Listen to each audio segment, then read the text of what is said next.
নমস্কার বন্ধুরা, আপনাদের সবাইকে এসবি বিনামূল্যের চ্যানেলে স্বাগত। আজ আমি রান্না করে দেখাবো পটলের কারি। তাহলে চলুন বন্ধুরা, দেরি না করে শুরু করে আজকের রেসিপি।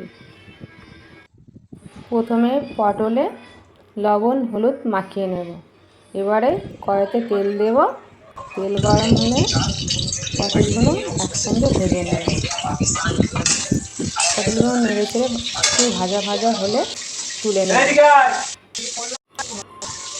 এবারে ওই তেলে ফোড়নে দেব মৌরি, তেজপাতা, গরম মশলা, শুকনো লঙ্কা। তেলটা নেড়ে চেড়ে নিয়ে ওর উপরে পেঁয়াজ কুচি দিয়ে দেব। পেঁয়াজটা নেড়ে চেড়ে ভাজা ভাজা করে নেব। পেঁয়াজটা ভাজা ভাজা হয়ে গেলে টমেটো কুচি দিয়ে আবারও নেড়ে চেড়ে একটু ভাজা ভাজা করে নেব। টমেটো আর পেঁয়াজ অনেকক্ষণ ধরে একটু ভেজে ভেজে নিলাম, যতক্ষণ না টমেটোটা কাঁচা গন্ধ চলে যাবে। টমেটো পেঁয়াজ ভাজা হয়ে গেছে। এর ওপরে আদা রসুন কাঁচা লঙ্কা বাটা পেস্টটা দিয়ে দেবো। দিয়ে আবারও নেড়ে চেড়ে মশলাটা ভালো করে কষিয়ে নেব। মশলা কষানো হয়ে গেছে।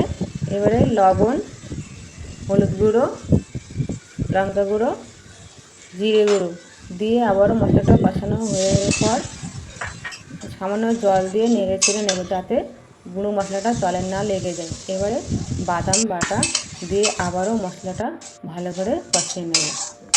এবারে ভেজে রাখা পটলটা দিয়ে আবার একবার কষিয়ে নেব। আর স্বাদ মতো চিনি দেব। বন্ধুরা, বাদাম দিয়ে তরকারি করলে তরকারি খুবই টেস্ট হয়। এরপরে কষানো হয়ে গেলে জল দিয়ে দেবো পরিমাণ মতো। এবার ঢাকা দিয়ে দেবো। বন্ধুরা, বাড়িতে মাছ মাংস না থাকলে এই রেসিপিটা বানাবেন। এই দিয়ে আপনাদের এক থালা ভাত খাওয়া হয়ে যাবে। দেখুন কত সুন্দর হয়েছে। বন্ধুরা, এই ভিডিওটি ভালো লাগলে লাইক ও কমেন্ট করে জানাবেন। আর যারা আমার চ্যানেলে নতুন আছেন তারা সাবস্ক্রাইব করবেন। আর যারা ফেসবুক থেকে দেখছেন তারা ফলো করবেন।